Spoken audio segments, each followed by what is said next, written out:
In this video, I cover this topic, linear congruences. Already you have studied the relation congruent modulo m and some application of that linear congruence, that is congruent modulo m, properties and also application of that congruent modulo m. Now linear congruences is, definition is like this. Suppose a and b are any two constants, ax is congruent to b mod m. Ax is congruent to b mod m is called linear congruence. Linear congruence. Now, example, I give example. 3x is congruent to 4 mod 5. 4 mod 5. This is a linear congruence. This is the example. Now, the value of x which satisfies this linear congruence is called a solution. Now, by inspection we can find out the solution here.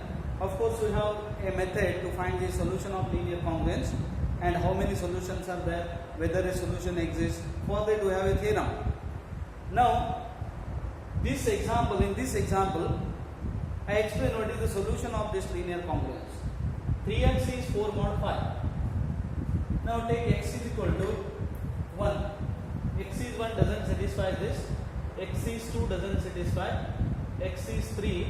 If you take x is 4, then what happens? 3 into 4, 12 minus 4 is 8. X is 5, 6, 7, 8. Yes, x is equal to 8. See, then what happens? X is equal to 8. If you take x is 8, then it becomes, substitute x is 8 here. 8 into 3, 24 is congruent to 4 mod 5. So, x is equal to 8 satisfies this linear congruence. And therefore, x is equal to 8 is called a solution. It is a solution of linear congruence. Now, any integer which is congruent to 8 mod 5, any integer which is congruent to 8 mod 5 satisfies this linear congruence. X is equal to 8 is a solution. By inspection we have obtained this.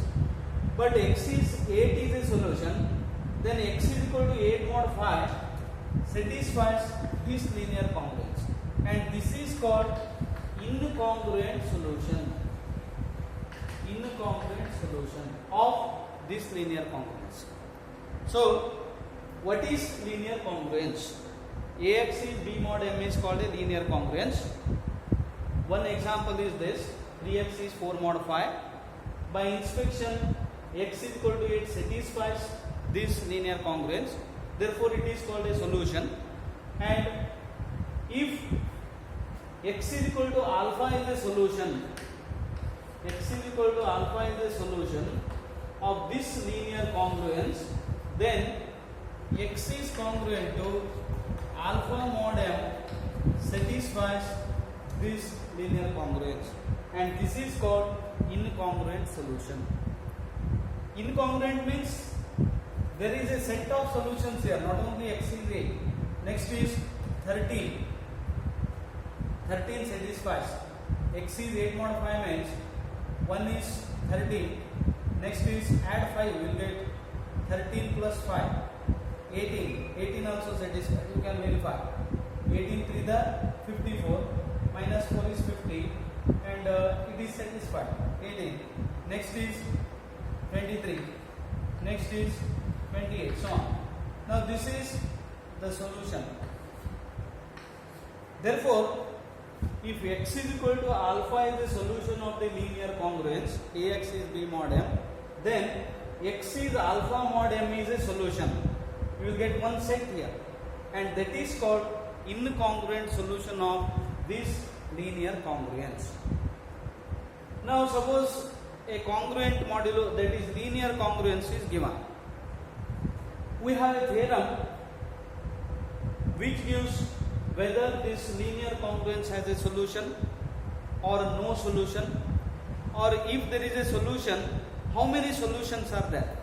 there is a theorem, I give the statement of that theorem and then consider the problem. I think the definition is clear for all of you.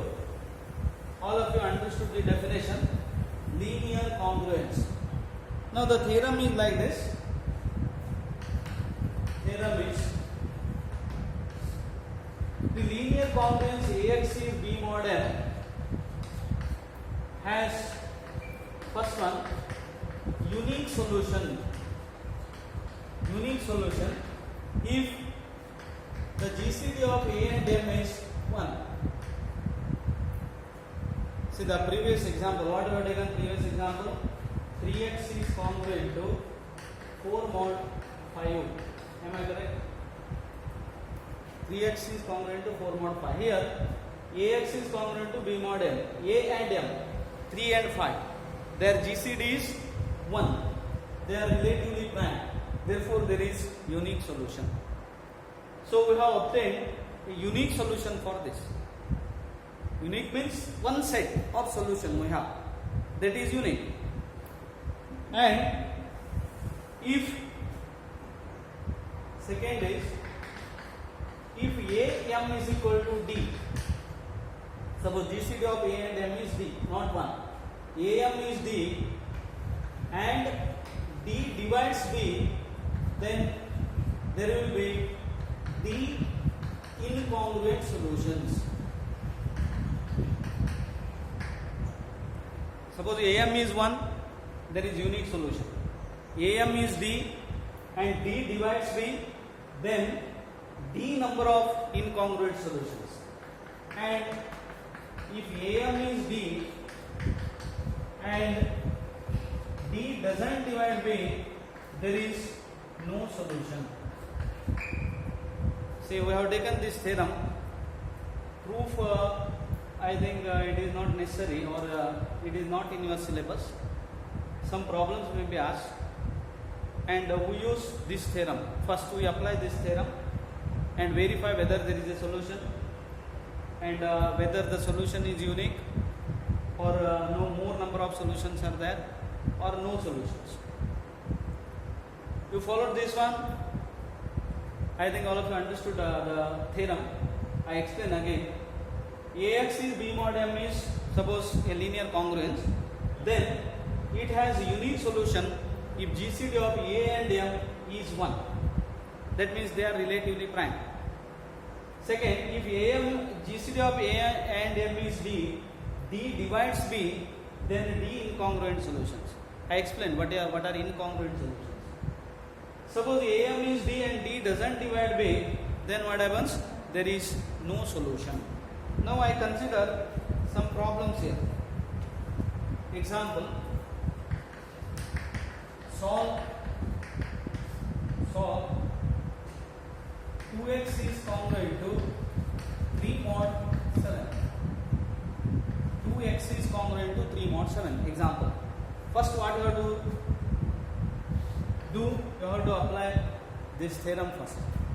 You should understand what are the solutions, whether there is a unique solution, number of solutions, or no solutions at all.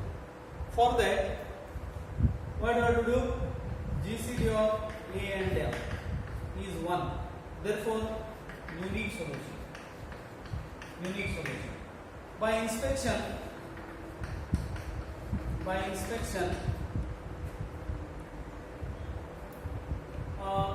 take x is integer here. X is 1, 2, 3, 4, 5.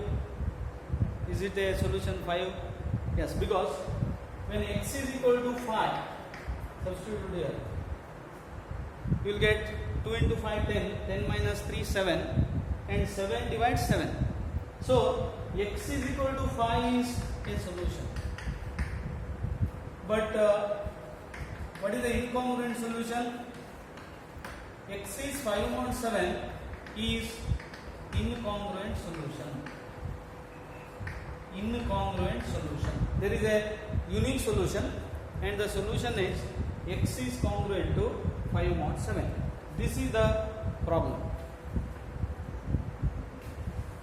You can find out by inspection the solution, whether there is unique solution, more number of solutions and so on, then by inspection find out the particular solution, then use this. If alpha is a solution, x is alpha mod m is incongruent solution. Next is solve 3x is congruent to 5 mod 11. 5 mod 11. Second problem. Solve 3x is congruent to 5 mod 11. Here, what is the GCD of 3 and 11? 1. Therefore, there is unique solution. And what is the solution by inspection? Substitute x is 1, 2, 3, 4, 5, 6. 4, what happens? Doesn't satisfy. 5 also doesn't satisfy. 6 doesn't satisfy. 7, no, it also doesn't satisfy. 8, 24 minus 5, 19 doesn't satisfy. 9 satisfied, because by inspection x is equal to 9 is a solution. They substitute x is 9, what you get? 27 minus 5, 22, and 11 divides 22. So x is equal to 9 is a solution. Hence x is congruent to 9 mod 11 is incongruent solution. Incongruent solution. Incongruent means not only 9, there are many values which satisfies this, and that set is unique, not only 9. Unique means one set is there, that is unique. I explain by taking later some examples where there are more number of solutions and where the problem has no solution at all. Now, I think you understood this one. X is 9 mod 11 is an incongruent solution means this set consists of 9, then 20, then 31, then 42 and so on. This is the solution. One set is there, that is 9, 20, 31, 42 etc. You can verify. 20 into 3, 60, minus 5, 55, 11 divides 55. So 20 is solution. Next is 31. How do you get this one? Using this 9 mod 11. Add 11, 31 next 42. This is a solution. So if the problem is solve this, then find out whether the solution is there or solution is unique or more number of solutions are there. First apply that theorem, then find out the solution by inspection. Most of the problems by inspection we can find out. Next problem.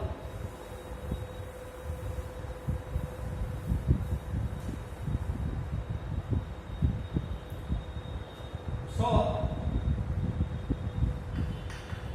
6x is congruent to 3 mod 9. 3 mod 9. Say this has more number of solutions, not unique. Because find the GCD of 6 and 9. What is this? 3. 6 and 9. GCD is 3. And 3 divides 3. Therefore, by theorem, there are 3 incongruent solutions. 3 incongruent solutions. First one, by inspection only we can find out, or I explain how the procedure. Now to solve this, now we have idea about the solution, number of solutions.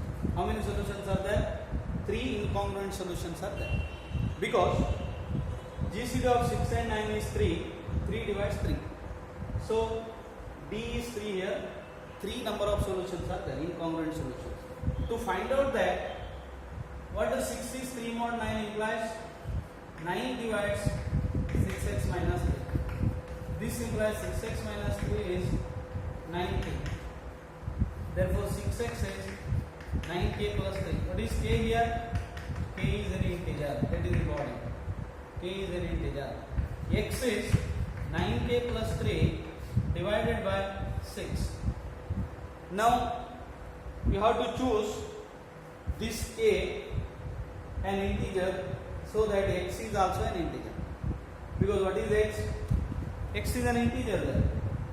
So what is the problem now?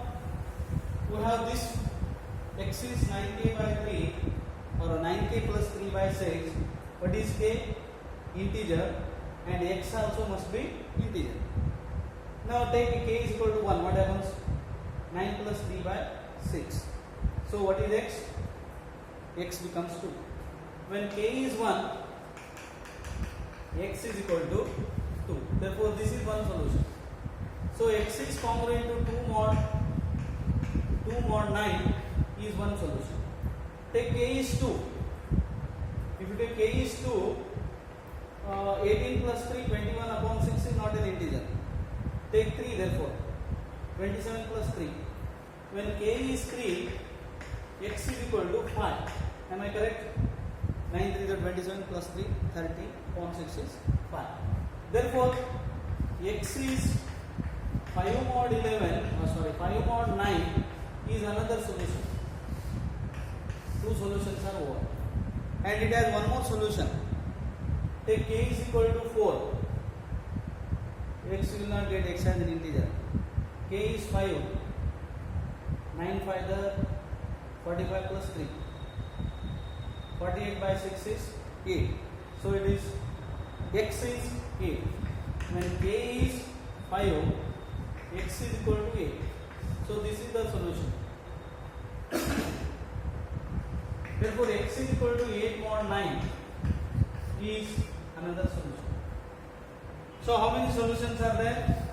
Only 3 solutions by the theorem. And these 3 are known as incongruent solutions. Now what do you mean by this? There are 3 solutions means the 3 set of solutions are there and they are entirely different. Means they are disjoint. I explain. Take first one, x is 2 mod 9. What is this? This set consists of 2, 11, 20, 29 and so on. This is one solution. X is 5 mod 9. X is 5 mod 9. This consists of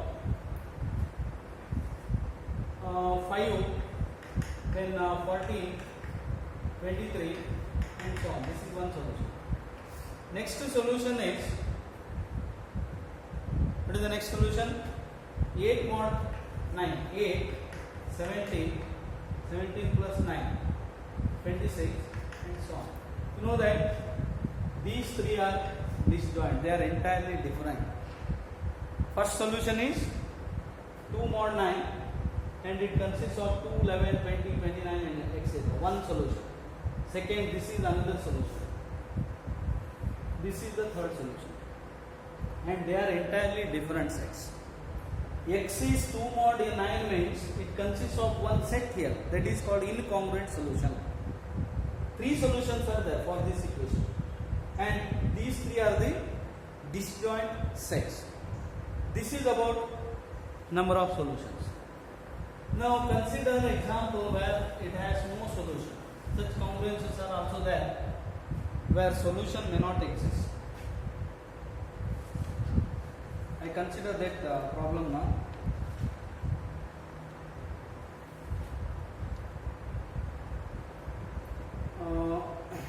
I find whether there is a problem I have where solution doesn't exist. Is the incongruent solution?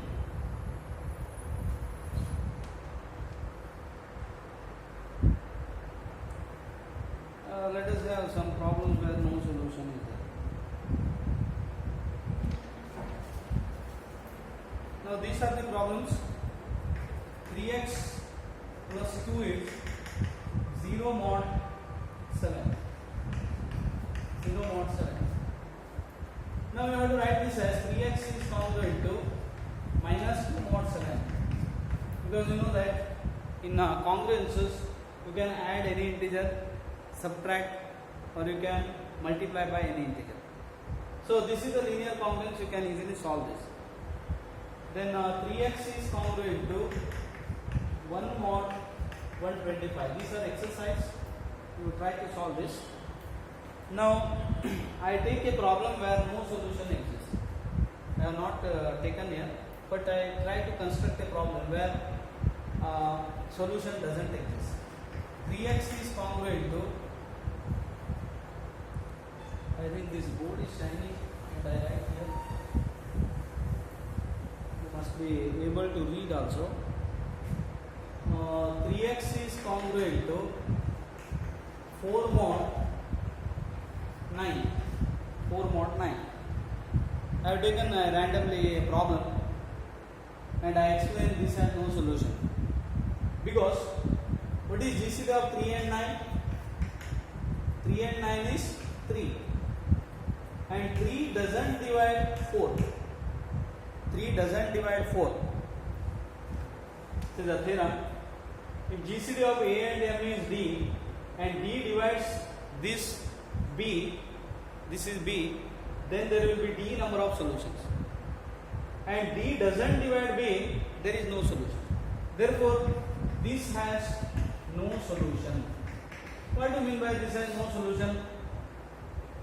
You cannot find out any integer which satisfies this linear congruence. That is the meaning of that. It has no solution. You cannot find out any value of x, integer x, which satisfies this. So this is about linear congruences. A small topic. We may use this concept, linear congruences, while studying number theory further. So I have taken this in a video.